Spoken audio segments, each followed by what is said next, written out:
नमस्कार, बहुत स्वागत है आपका। कीमती वस्तु अगर खो जाए तो क्या करें? कैसे प्राप्त हो? आज हम आपके साथ जुड़े हैं 2 टोटका लेके, 2 महाप्रयोग लेकर और इस प्रयोग को करने से आपकी वो वस्तु 24 घंटे के अंदर आपको मिल जाती है और ये 99% मामलों में सही साबित हुआ है। जैसा कि आप सभी दर्शकों के भी बहुत सारे कमेंट्स आ रहे हैं। तो सबसे पहली बात तो देखिए, अब कीमती वस्तु बहुत कुछ होता है। जैसे कि आपने कोई आपकी ज्वेलरी है, आपने कहीं रख दिया, आपकी घड़ी है, आपका मोबाइल है या फिर आपका आई कार्ड है, आधार कार्ड है, बैंक के तमाम कागजात हैं, जगह ज़मीन के कागजात हैं, सभी कुछ तो कीमती ही होता है। यानी जो भी ज़रूरी चीज़ें हैं, जो आपकी कॉस्टली चीज़ें हैं, वो कीमती हो जाती हैं, जिसकी आवश्यकता आपको बहुत है या फिर जिसका प्राइस बहुत। तो अगर खो जाए, कभी कभी क्या होता है, आप कहीं रख कर भूल जाते हैं और आपको मिलता नहीं, होता है ना अक्सर।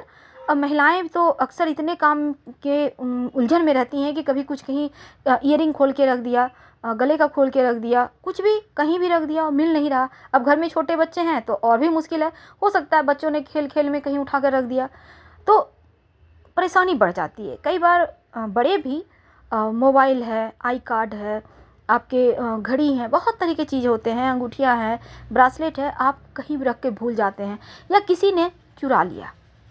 चोरी भी होता है, ऐसा नहीं कि नहीं होता। तब आप क्या करें? आज हम आपको 2 महाप्रयोग बताएंगे। पहला, जैसे ही आपको ये पता चले कि आपकी वो वस्तु गुम हो गई है, खो गई है, याद रखिए, आपकी कोई भी कीमती वस्तु खो गई है, गुम हो गई है, तो सबसे पहले आपको एक काम करना है।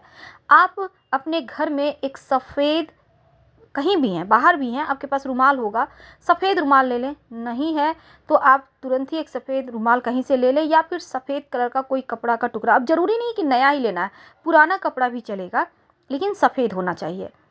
अब इस रुमाल के ठीक बीच में एक सिक्का रखें। यह सिक्का 1 का, 5 का, 10 का, कोई भी सिक्का हो सकता है, 2 का भी हो सकता है। आप बीच में, ठीक रुमाल के बीचों बीच सिक्का रखें। अब चारों कोनों को, रुमाल का जो 4 कोना होता है, आपस में बांध दें। इसको आप घर के पूजा स्थान पर रख दें और भगवान से प्रार्थना करें कि आपकी खोई हुई वस्तु, जो भी चीज़ खोई हुई है, भगवान से कहिए कि वो हमें प्राप्त हो जाए। और जब आपको मिल जाते हैं खोया हुआ वस्तु, तब इस रुमाल में जो सिक्का है, पास के किसी मंदिर में ले जाकर इसको आप दान पेटी में डाल दें या किसी गरीब व्यक्ति को भी दे सकते हैं। और जो रुमाल है उसको आप धो लें, धोकर अपने पास रखें, फिर से व्यवहार कर सकते हैं, कोई दिक्कत नहीं है। तो ये ऐसे प्रयोग करने से कोई भी वस्तु मिलने की, प्राप्त होने की संभावना बढ़ जाती है। अब हम आपको एक टोटका बताएंगे। ये तो थी महाप्रयोग, ज्योतिषीय प्रयोग था, ये रुमाल वाला प्रयोग ज्योतिषीय प्रयोग है। लेकिन अब हम आपको एक टोटका बताएंगे और इसका प्रभाव 99.99% कारगर है। यानी 0.1% संभावना है कि अब मान लेते हैं आपकी वस्तु कोई लेके चला ही गया तो फिर मुश्किल होगी, लेकिन जहाँ तक संभव हो इस उपाय को जरूर कीजिएगा, आपको प्राप्त होने की संभावना बढ़ जाएगी।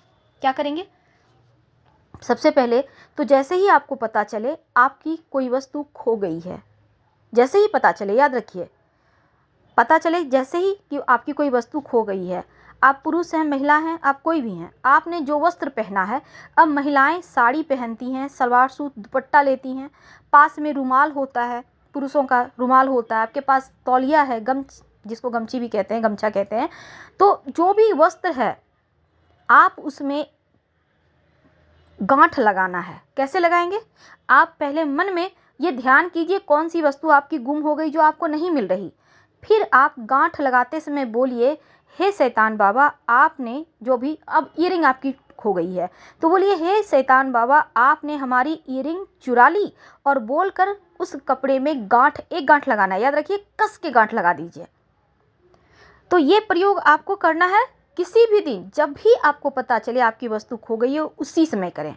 जब आपको वो वस्तु प्राप्त हो जाए, तब आप हाथ में मीठी वस्तु ले लें। मीठी वस्तु में आप गुड़ की डली भी ले सकती हैं, थोड़ा सा चीनी भी ले सकती हैं और मिश्री भी ले सकती हैं, एक चुटकी ले लें और हाथ में लेकर ही उस गांठ को, जो आपने गांठ बांधा है, अब आप सोचेंगी कि इस वस्त्र को क्या खोल कर रख दें, इसको धोना नहीं है? नहीं नहीं, आप धो सकती हैं, इसको कुछ भी कर सकती हैं। लेकिन हाँ, अगर आपको लगता है इसको उठाकर साइड रखा जा सकता है तो रख दीजिए।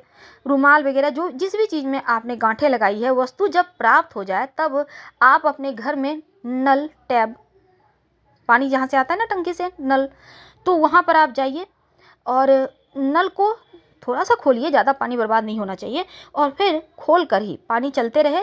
आप हाथ में मीठी वस्तु लेकर इस गांठ को खोलें और मीठी खोलना है हाथ में लेकर ही, और फिर इस मीठी वस्तु को पानी में बहा दें और बोलिए, धन्यवाद शैतान बाबा, आपने हमारी वस्तु हमें वापस कर दी। अब मान लेते हैं आपके घर में टैब नहीं है, पानी नहीं आता नलों से, कोई बात नहीं, आपके घर में बाल्टी में पानी होगा, मग में होगा, लोटे में होगा, ग्लास कटोरी होगा, किसी भी चीज़ में आप पानी ले लें और फिर इसी प्रक्रिया को आप वैसे ही दोहराना है। हाथ में मीठी वस्तु लेकर उस कपड़े का जो गांठ है उसको खोलिए और पानी के सहारे वो चीज़, मीठी वस्तु है, चीनी, मिश्री, गुड़ जो भी है, उसको आप पानी में बहा दें या धो दें, हाथ धोते हुए निकाल दें। तो ऐसा करने से आपको खोई हुई वस्तु प्राप्त हो जाती है। लेकिन धन्यवाद जरूर बोलिएगा शैतान बाबा को। तो ये प्रयोग आप कभी भी कर सकते हैं, इसका फल आपको, रिजल्ट आपको तुरंत मिलता है, ज़रूर मिलता है। हम आपसे विदा लेते हैं। जानकारी अच्छी लगे, इससे लाभ हो तब लाइक कर सब्सक्राइब करें, अपनों से शेयर करें, कमेंट करें। धन्यवाद।